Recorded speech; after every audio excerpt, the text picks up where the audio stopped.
Let me not say something stupid to build and not get it right. And I forgot the second thing. Hey, alright, nice to see you dear friends today. About consciousness, particularly Giulio Tononi's integrated information theory, which seeks to explain this mystery. Giulio Tononi says that consciousness is almost everywhere. Why couldn't even a thermostat be conscious? Because consciousness arises in complex systems, where information is highly integrated, where there is a large exchange of information between the components of the system. Just like our brain, which has measurable consciousness, a thermostat also exchanges information, but much less. On the other hand, in our brain, the information exchange is at its maximum, and consciousness has a high value. Why are we going to talk about this theory? It caught my attention because I recently came across an article by Giulio Tononi in Nature where he was defending it. The man was heavily attacked by his fellow colleagues in the field. So there's also a bit of a story behind it, so to speak, kind of like on television, so we'll talk about this story at the beginning. What happened between scientists? How did some scientists end up accusing others of pseudoscience? Now Giulio Tononi is being accused of pseudoscience. But especially we will try to talk about Giulio Tononi's theory and see how he tries to explain consciousness. Especially, you'll see in this video that I had the pleasure of talking with him today. Giulio Tononi wrote the book Phi, A Voyage from the Brain to the Soul. I recommend it to you. It's a popular science book, so it doesn't have too many formulas in it. This is the article that caught my attention, so pay attention. It's signed by Integrated Information Theory Concerned, meaning a group of scientists interested in this integrated information theory, that is, the integrated information theory. And in that group there are remarkable scientists, such as Bernard Barths, Patricia Churchland, and even Daniel Dennett. Daniel Dennett passed away last year. Here's what scientists concerned with Giulio Tononi's theory write in this article. The results of this theory do not support claims that the theory itself has actually been significantly tested, or that it has a dominant, well-established or principal status. People are therefore concerned that Giulio Tononi's theory is now considered by other researchers to be the dominant theory. They say that's an exaggeration and mention they have their own theories too. And now, the final blow, we feel that the label of pseudoscience is truly justified. That's very painful. And here's another passage that highlights the essence of the concerns. Christopher Cope characterizes integrated information theory in the popular press as the only fundamental and truly promising theory of consciousness, and the only dominant theory we have about consciousness. Did you get the idea? There are many researchers who are trying to explain consciousness, and now they are worried that Tononi's theory is being promoted in the popular press as the only theory.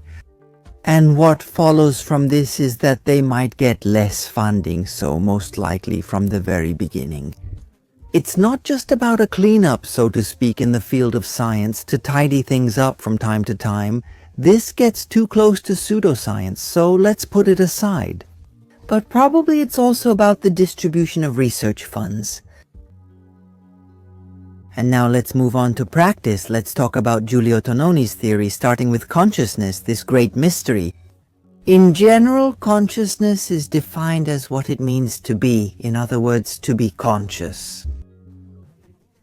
There is always an intrinsic perception, an inside perspective on things, not from the outside. If in physics we look at things from the outside, yes, we look at this cup from the outside. If this cup had a bit of consciousness, as Giulio Tononi says, because it exchanges information inside it, yes.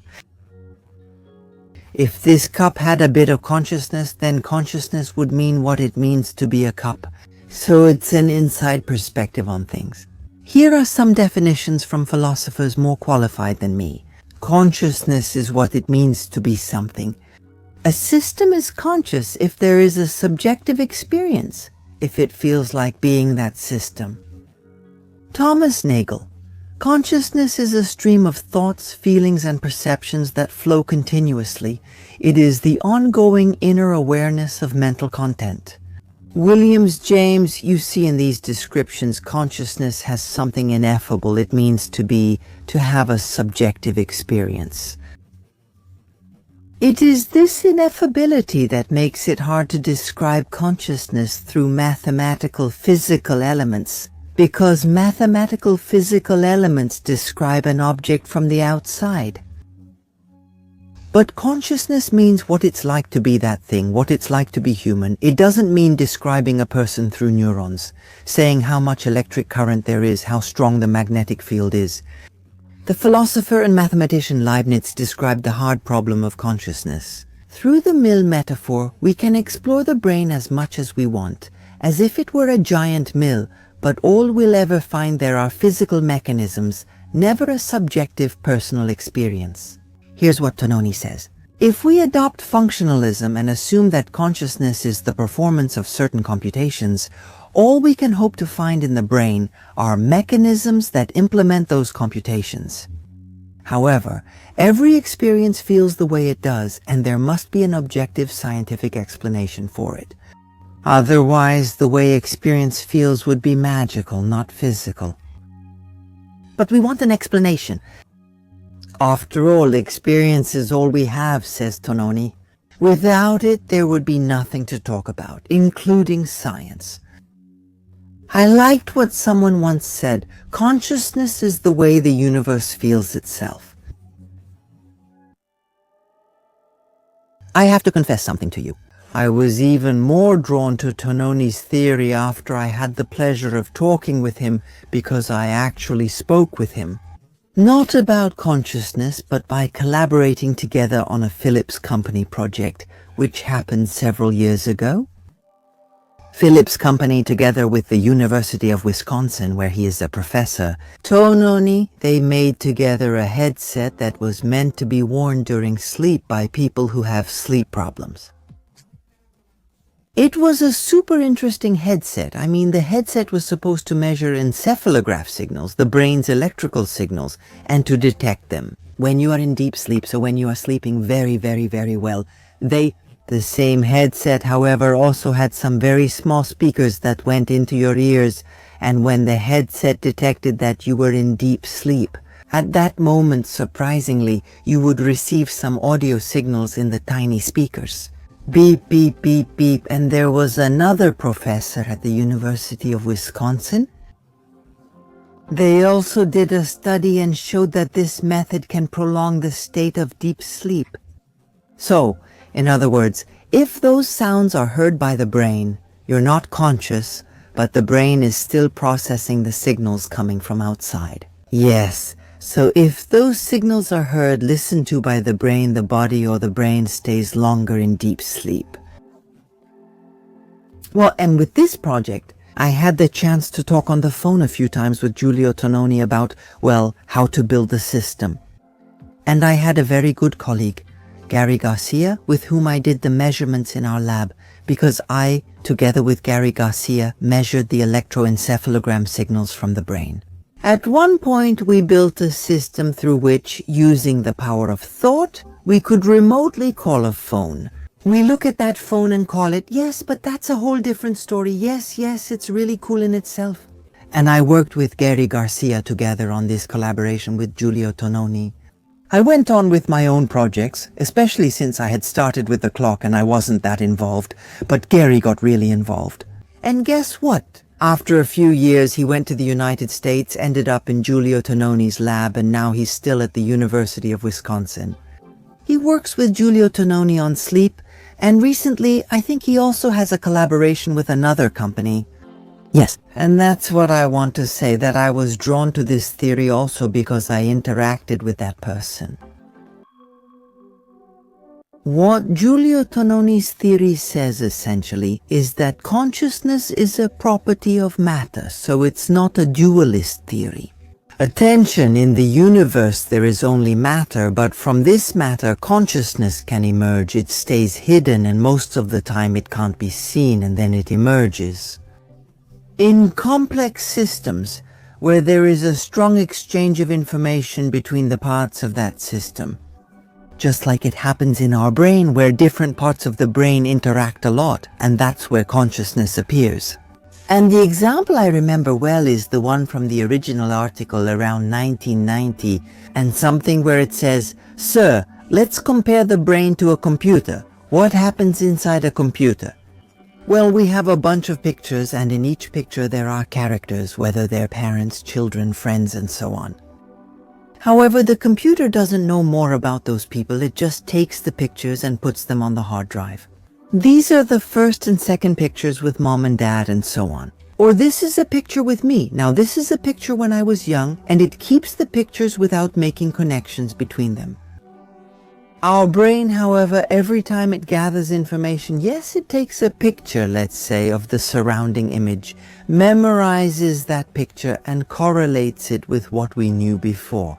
In other words, the human brain, if it stores a picture, yes, it makes a connection.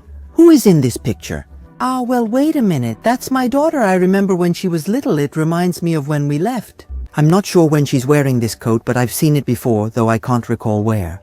So immediately he makes connections with the other pictures he stores. That's the essence of Tononi's theory. Consciousness exists in matter, and it manifests in systems. It manifests more and more in systems that have information exchange. And there is even a measure of consciousness given by the measure of information exchange. He denoted it with the letter phi, which is where the title of the book comes from, so phi. It's a mathematical measure to see how much consciousness is in a system. You calculate the information exchange and get phi 3, 7, and 8. Do you know if there's more or less information? From the start, pay attention. Tonomi's theory fits into panpsychist theories because it says that consciousness can also appear in systems that are less complex. Like a thermostat, that was an example. From his early articles, even a thermostat has some consciousness, because it has an exchange of information and it has a later. I've seen that in his latest articles he's trying to distance himself from this opinion because he was attacked. He was told, hey, but not less. A thermostat, a mug. He might even be a pure panpsychist himself. He began distancing himself and recently mentioned a threshold. To be true consciousness, it must exceed a certain threshold. Of course, the key to his theory is the mathematical formula, which determines how much consciousness there is, of course, but it's much more than that. Because any system is made up of subsystems, and he has a kind of axiom at the beginning. Because if each subsystem had consciousness, you'd have the problem of integrating consciousness, which comes up in all panpsychism theories, and it would show up in his as well. I mean, what does this mean? Well, hold on, because a neuron also changes information inside itself, so the neuron would be conscious even if it's part of my brain. Tononi disagrees, saying not exactly. I have a new Corolla, and I say yes, that's how it is. Consciousness belongs to the system that integrates all information, and as the system's complexity increases, it integrates more information. And the one who has consciousness is the whole system. In other words, this is one of the great paradoxes in my opinion. A single neuron could have consciousness. The moment you integrate it inside the brain and the neuron collaborates with all the other neurons, then the neuron itself no longer has consciousness. Consciousness is given by the complex system that integrates all the consciousness, in this case the brain. So, according to Tononi, we would be conscious while a neuron would not, though an isolated neuron might have consciousness. And this raises very big problems later on, because why should we think about the neuron? Why not think about the atom? And the atom exchanges information inside it. The electron interacts with the protons, and I can describe that interaction as an exchange of information. This implies that an isolated atom would be conscious since it's cut off and doesn't interact with anything else. But when it is in our brain, and we have a lot of atoms in our brain, more than all the stars in the universe, I don't think I'm wrong. It no longer has that consciousness. The consciousness goes to the whole system, meaning to our brain. But be careful, Tononi doesn't just give us being, which is a number that identifies the amount of consciousness in a complex system. He says it manages to identify the structure of consciousness. How does he manage to do that? By analyzing the cause-effect structures in this exchange of information. He studies the exchange of information, sees where the cause is, where the effect is, and by studying them, he says, I can reveal the structure of consciousness. He can say, through this analysis, for example, what the maximal structure of information exchange is, and that structure, as he said, gives rise to consciousness. Here's what Tononi says. The substrate of consciousness has a clear boundary and texture, corresponding to integrated information. Maximum and further contrast. The modular organization of local connections found in many prefrontal regions would introduce fault lines and reduce integrated information, excluding them from the main complex. In other words, a structure that exchanges a lot of information between its subunits. It has a lot of consciousness, while a pyramidal structure has a smaller amount of consciousness, because in that pyramidal structure, fault lines can form between different larger substructures. And next, Tononi addresses the most fascinating thing of all, namely, the quality of information being able to be felt. That is, sensations, those things that are discussed and expressed by the collective word Qualia, Qualia being the totality of sensations we can have. And I have also discussed Qualia extensively in my book. What is the difference between a child and a laptop? That ineffability that exists in any sensation. Here's how Tononi puts it, IT. So the integrated information theory proposes an explanatory identity between the quality of an experience and the cause-effect structure supported by a substrate in a certain state. Every accidental property of the experience, the feeling of spatial extension, temporal flow, objects, colors, and so on, must be explained by the properties of the structure, cause-effect with no extra elements. In other words, that cause-effect structure of information exchange should reveal what we later call qualia. Sensations. Does he do that? Well, he looks at the information structure and goes toward those building block elements in the information structure that can't be reduced any further. And he attributes that irreducibility of those elements to the qualia properties of sensations. I'm drawn to it because sensations have an element of irreducibility in them, since they can't be broken down into other component elements. Yes, like the sensation of pain. But it's alone. I can't imagine how I could break it down into its component elements. The sensation of the color red, for example, again, how could I break it down? It seems to be an ultimate element not to be broken down into anything else, and in a way it's very strange. There is a color that doesn't exist in nature and that our brain invents, and that is the color magenta. Yes, it's a longer story, but essentially our eye sees both blue and red at the same time. And because it can't say it's either blue or red, it invents a new color, which is magenta. It could have said, wait, because green is between blue and red, so it could be green. But the brain doesn't make this mistake. It says, no, I fuse blue with red into a new color. Magenta. Yes, and it's very interesting because physically speaking, magenta is made up of two colors. However, from the point of view of consciousness, the color magenta feels unified just as it does. I don't know, red or blue, this quality of qualia sensations of not being reducible, I call it the atomism of subjectivity. Just as Democritus tried to reduce all physical objects to something that can no longer be broken down into components, Democritus's atom was thought to be indivisible, but today we know atoms have parts. Still, Democritus sought the most basic element of physical reality that couldn't be broken down further. And even today we haven't found anything like that. The atom breaks down, the nucleus of the atom breaks down, we have elementary particles, but we don't know that either. Maybe these aren't the ultimate elements, and maybe even the elementary particles break down into something else. Yes, I could refer a bit to the theory of Asivis tails. Yes, that's a different path. On the other hand, so matter, at the present time. We don't know if it has an irreducible element in the end, but on the other hand, the way we perceive the world, yes, so, through sensations, these sensations seem to be irreducible elements. And that's just briefly as a supplement, because this reminded me of a panpsychist theory, supported even by a physicist, Arthur Eddington, who said precisely because these elements, these sensations, are irreducible.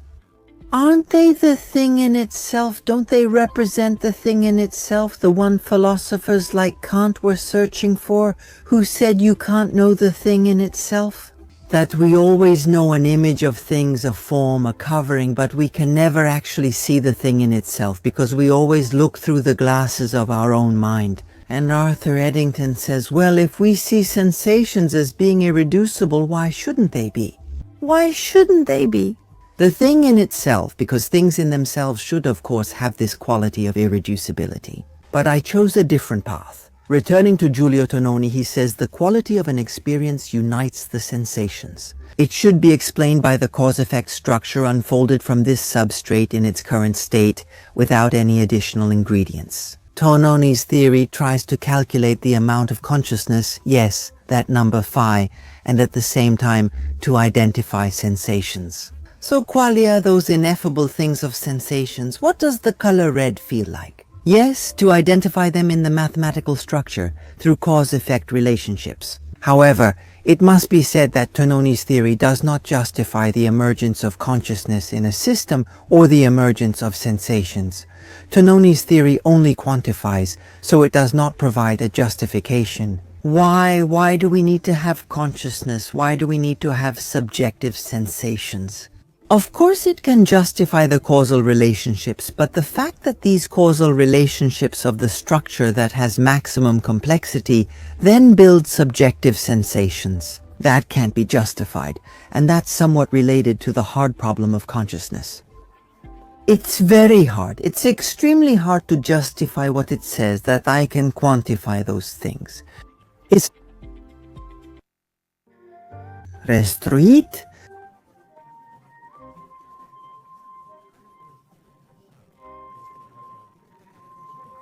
It is looking because it is the artillery, it's the artillery. What free ratios to the accused referee adjusted by him? Never. If integrated information theory is right, it means we can have genuine free will, not just the illusion of free will, if integrated information theory is correct. We possess free will. Fundamentally, we have genuine choices and make real decisions. And we, not our neurons or our atoms, are the true cause of our intentional actions and bear real responsibility for them.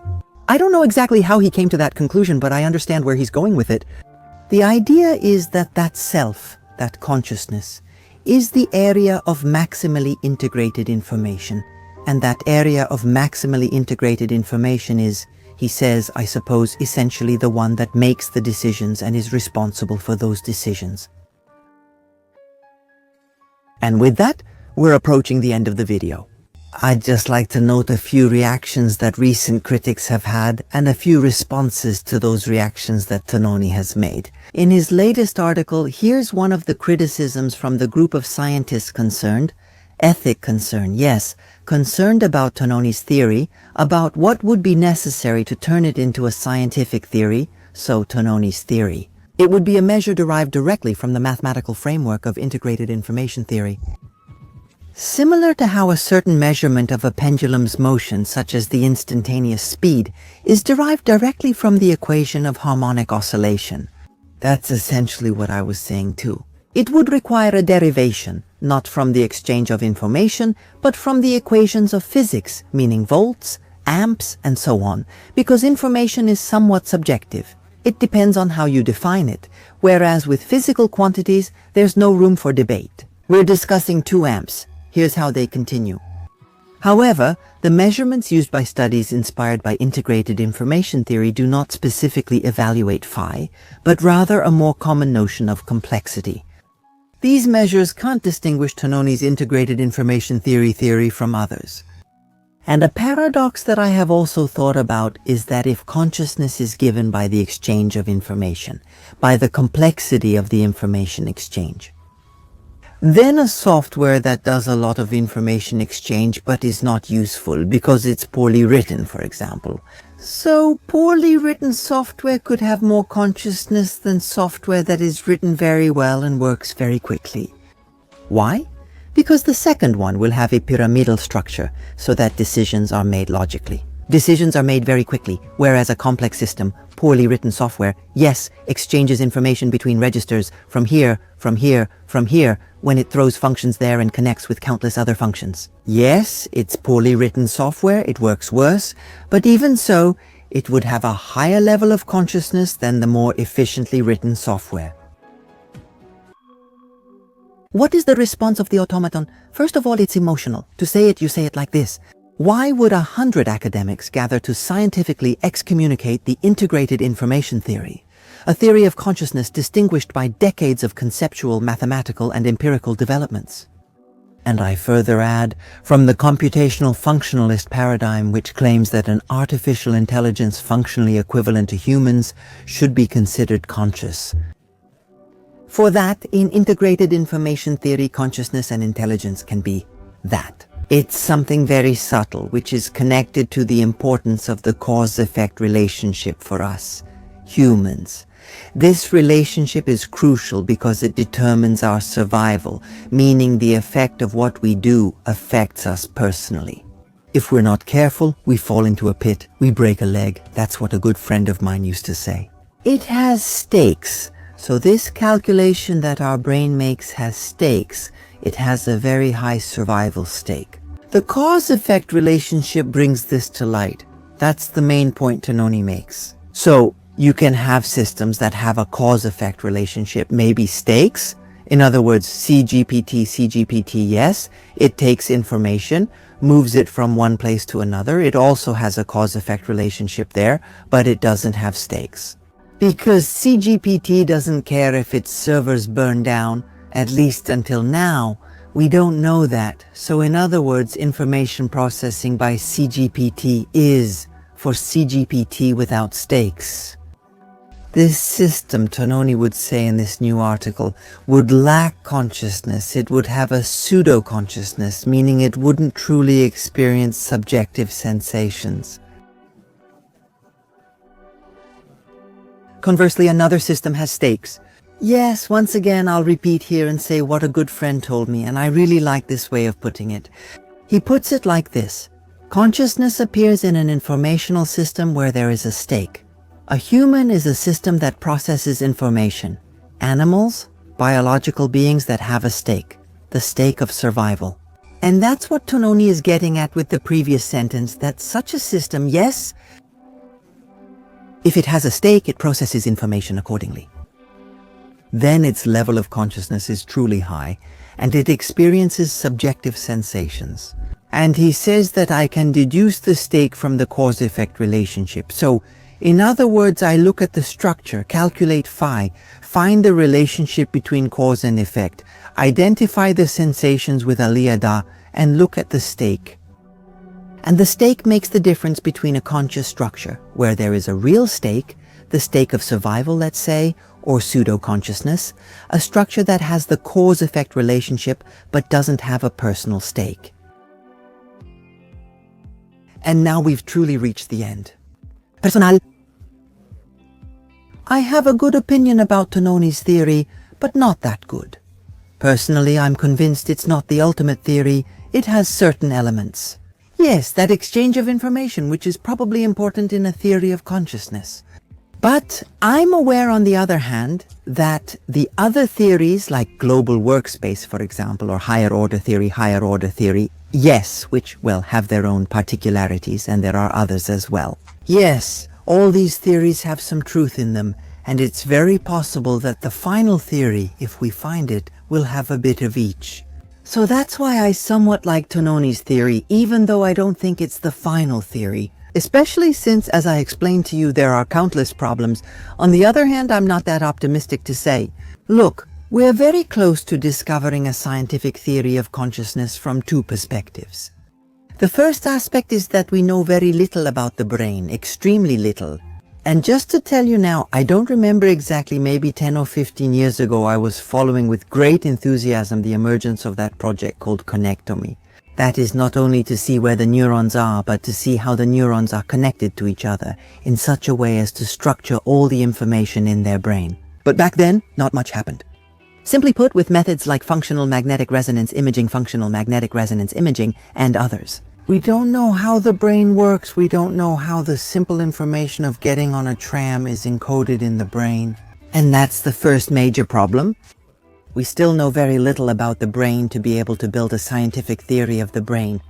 And the second problem, in my opinion, is that the fundamental philosophical problem remains that Hartle problem of consciousness. Yes, how could we explain, from a scientific point of view, how something feels from the inside, not from the outside, as physics does? This philosophical problem still remains, and that's truly the end. Again, I talked a lot. Next time I'll try to keep it shorter, and I realize why I talked so much. I read a lot, gathered information, and wrote it down. So just the information I gathered is about 1,500 words. I also looked for pictures. I added pictures too, so basically maybe a written text would have worked here. But he said to speak freely, but I realized it doesn't work. Gather plenty of information and speak freely about it. Because it really takes me a lot of time, but I'll try to do the same next time. A video speaking freely but about a topic that can still be discussed, even when speaking freely where you talk more, let's say in 10-15 minutes. And I'm thinking about the quantum telescope. And with that, we've reached the end. If this is your first time on the channel and you haven't subscribed yet, the subscribe button will appear somewhere around here. Please subscribe.